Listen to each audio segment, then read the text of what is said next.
Hey guys, this is Chess Coach Andrew Rankin. Welcome back to another episode of Buffing Your Black Repertoire. Today I want to demonstrate a game played with the Polish opening, which begins with the move b4. And again, this is kind of something strange, and whenever your opponent does something strange, I just suggest you play something really solid. So I just played c6, not really sure what my opponent is going for. So I have the simple idea of putting a pawn on d5. So he fianchettoed his dark square bishop on b2. I put my pawn on d5. He continued with e3. Bit of a strange setup, but I figured that he was going to put his pawn on d4, and then he'll break with c4, and he'll basically be playing a queen's gambit. Only he'll be trying to get a pawn structure that looks like this, with his pieces out sort of this way, and eventually he's going to try and land a knight on e5. So it's a really strange way of playing. I highly suggest that he just play regular queen's gambit and then play an early e3, and then later, after he castles, he can play the move a3, b4, and then bishop b2, but he opted for this setup. And I played the move bishop to f5. And the reason is because my pawn on b7 is never really a weakness. But I do want to make sure that when I develop this knight, that he doesn't take it and damage my pawn structure. I don't think it's very good. They always say that if you're going to spend time fianchettoing a bishop, do not trade it off for a knight just to damage the pawn structure because it's not worth it. But that being said, I still didn't want to give him really any resources. And so the idea behind developing the bishop first is that when he plays his next move, which was c4, I can now play the move e6, and now the queen is open to guard the knight when the knight develops, and the bishop is outside the pawn chain, which is where we want him. So that's the whole idea with this move order, and I know that it's a very common idea. I've seen, I think, Gukesh and Anish Giri play like this, so I know that it's an idea. And Magnus Carlsen, I've seen him do exactly the same thing against the Nimzo Larsen attack, which is the move b3 bishop b2. So this is very similar with just b4 bishop b2, so that's where I borrowed the idea.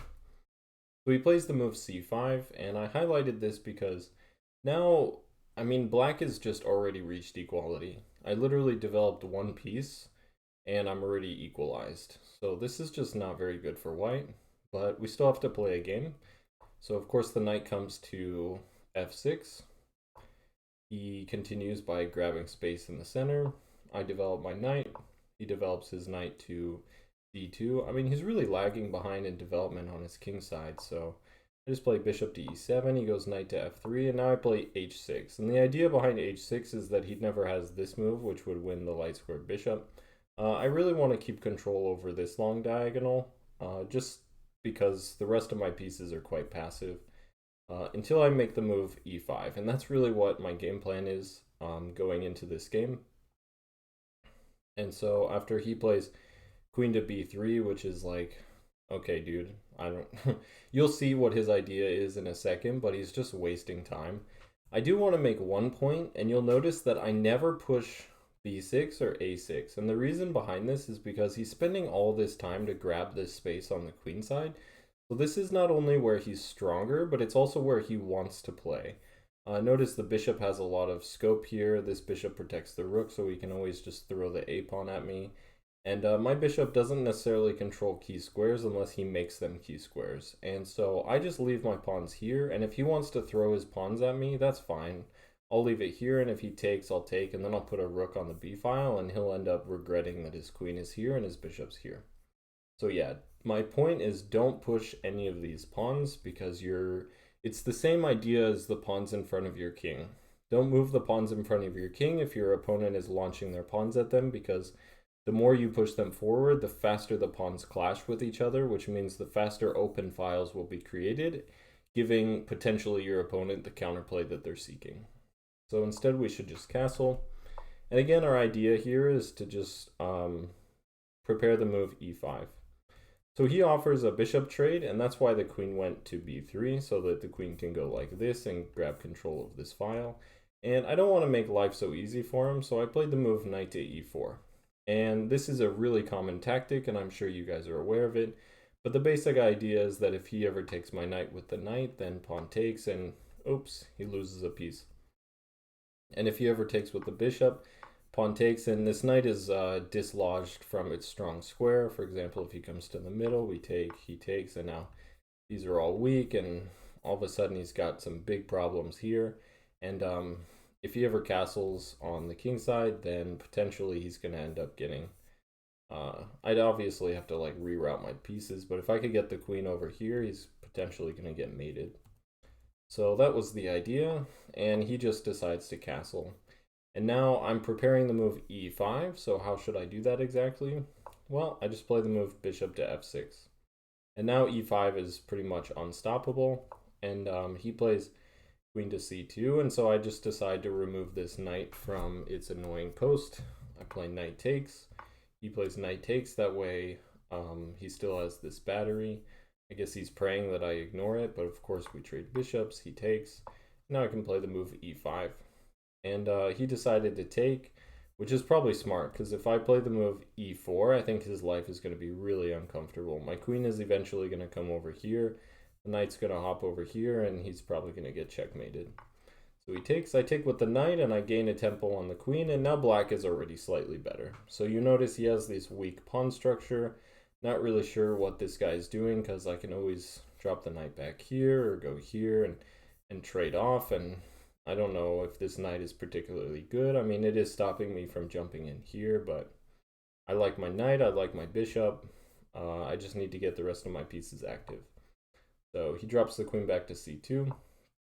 I play rook to e8, just further supporting my pieces. And this is obviously a key outpost square, so maybe someday I'll try and reroute the knight. Granted, it would take me quite a bit to get there. Not even sure how I would get here. I guess here, so I'd have to go here, praying that we trade off, and then go here, and then here. So yeah, that's like, I guess, a potential long-term plan. And he decides to put the bishop on d4, and now I just want to take a second to look at the different pieces. So this bishop is kind of a tall pawn. This knight is stuck defending the c4 square because I want to jump in with my knight. His pawn structure is relatively compromised because he spent all this time pushing them and not really achieving anything. My pawn structure, on the other hand, is lots of light square pawns, which coordinates well with my dark square bishop. It's pointing at the king side, which means that's probably where I should launch my attack. And my rooks are always easily able to maneuver on the back rank. And so now is really a time where you don't want to push any of your pawns. I could see a lot of people playing a move like h6, which is absolutely fine. We definitely don't want to play a move like b6, because after pawn takes, all of a sudden we create the backward c pawn, and life is really uncomfortable for us. So I just played the move queen to d7. And the idea is to just get the queen active over here, maybe drop back here, put the knight here, and potentially create some mating threats. He brings the rook over to e1, and he's really abandoning his original idea. If he's going to push his pawns like this, he might as well continue with a pseudo minority attack. But instead, he, I guess, decides that he's going to attack me over here. So, all right. I just continue with queen to g4. Again, I want to reiterate that you notice I'm entirely trying to play with my pieces and not with my pawns, because I'm hoping that he'll basically show to me what his strategy is, and then I'll create a plan to fight back. But right now I'm just kind of going to poke and prod and try and create weaknesses, and I actually get one immediately. He plays the moves f4. And now this pawn is just forever weakness, and you'll see that we kind of just feast on it right away. So the knight has to go back to d7. That way we can take with the knight if he ever trades bishops, and then the knight can jump into e4. He plays the move pawn to h3, and I drop the queen back to h5. I think a better move would be queen to g3, because I can always drop back to h4, and then h5 or even g3 in the future. But instead I just went queen to h5, and he goes knight to f3. And I think I underestimated the move g4 a little bit. Well, rook to e4 here first is a really nice move, so we're preparing to double up. Eventually we'll take here and we'll just feast on this backwards pawn. He goes king to h2. Now that this pawn is guarded, he has the move g4. And I think I should have prepared or taken more stock into that. And the computer wants me to trade bishops. So after bishop takes, knight takes, we just double up. And this position is apparently just much better for black. I think actually the move is knight to f6 here, because if he plays the move g4 now, we just take with check. And the pawn is pinned, so it cannot take the knight. But I didn't do that. Instead, I was just trying to play as solid as possible, and I just doubled up my rooks. And you notice that he has a lot of weaknesses now. He has a backwards pawn on e3. He has a pinned bishop to this backwards b4 pawn. And we even have tactics on, let's say, the f4 pawn if, for example, this rook becomes undefended, or even rook takes bishop in the future. Or maybe like bishop takes, knight takes, rook takes, stuff like that. And then maybe queen to g3 and some tactics with this undefended queen. So lots of interesting moves here for black. I think black is doing excellent. But now comes the move g4, and this is where white actually gets equality again, because after queen to g6, he really needs to push the move f5. My queen is sent back. Granted, she'll be able to fight back with a move like h5, but still a good way to shut my pieces out of the game. Instead, he takes here, and I think this is just a terrible move, because now I can take with the queen, and the move f5 no longer shuts my queen back to h7. And now he plays knight to e5, and this is just such a perfect example and why I wanted to showcase this game, because when your opponents run out of ideas, they just start making terrible positional moves, and they basically just throw the game. I mean, I didn't basically do anything. I just improved my pieces and was waiting for him to do something, and he clearly was like, okay, I'll create lots of weaknesses, I'll throw my pieces at you, and after knight takes, pawn takes, queen takes, check, we win a pawn. We're about to win a second pawn, and this should just be an easy cleanup. So I'll show you guys the rest of the game. I think there's only about 10 or 12 more moves before he resigns.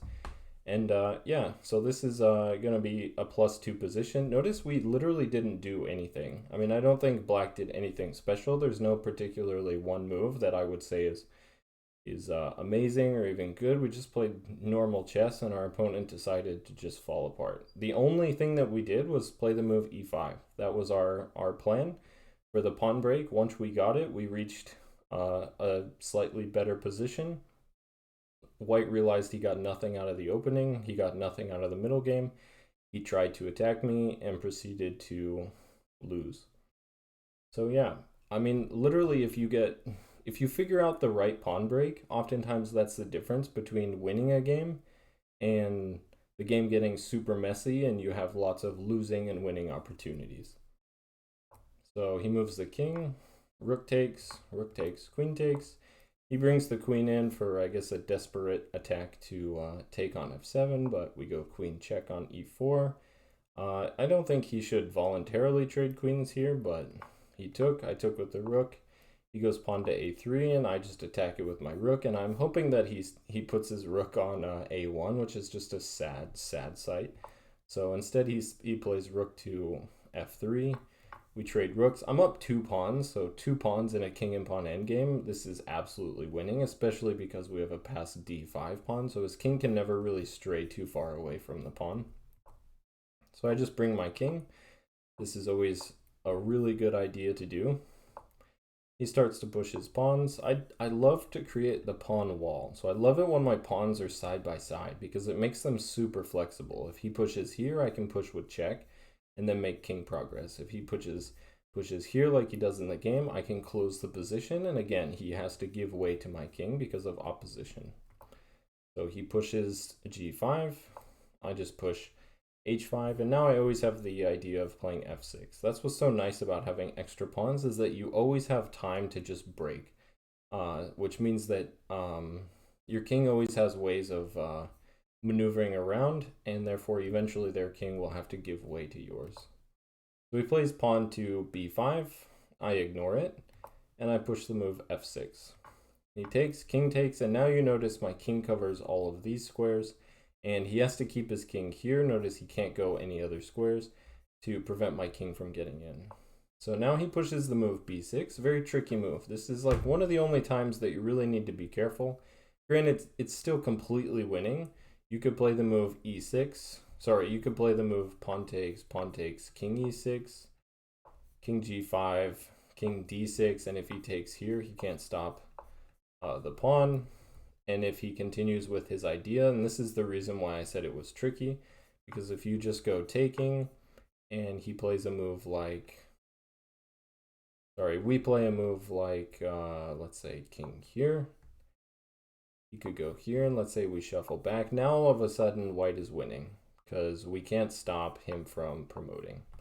So this is a good example of how you could accidentally lose the game. And so here, I just like to say, you know, just like the movie 300, give them nothing, but take from them everything. So a6, and he's got absolutely nothing. He can push the move a5, no problem. Now, a little bit of endgame technique. If you want to return to the same position, but have it be your opponent's turn, you need to make a triangle with your king. So I move the king to e6, so I guess I went this way. He goes king here, now king f7, and he goes back, and now I go up here. And you notice we reach the same position, only it's his turn now, and he has to move the king back, and my king moves forward. He moves the king over. I guess I could push here, pawn takes, king takes, and he can't stop both the passed pawns. So a little bit of technique there at the end, but it's very simple. I want this position, but I want it to be his turn instead of my turn, so we make a king triangle. So king e6, king g5, king f7, king goes back, and now king f6. All right, guys. Hope you guys enjoyed that. That was a rapid game I played online on chess.com against, I think he was about 2100. And yeah, it was just a pretty simple win. And I thought I'd share that with you guys because I honestly don't think that you need any sort of special sauce to win most of your games. All right, guys, take care. Bye.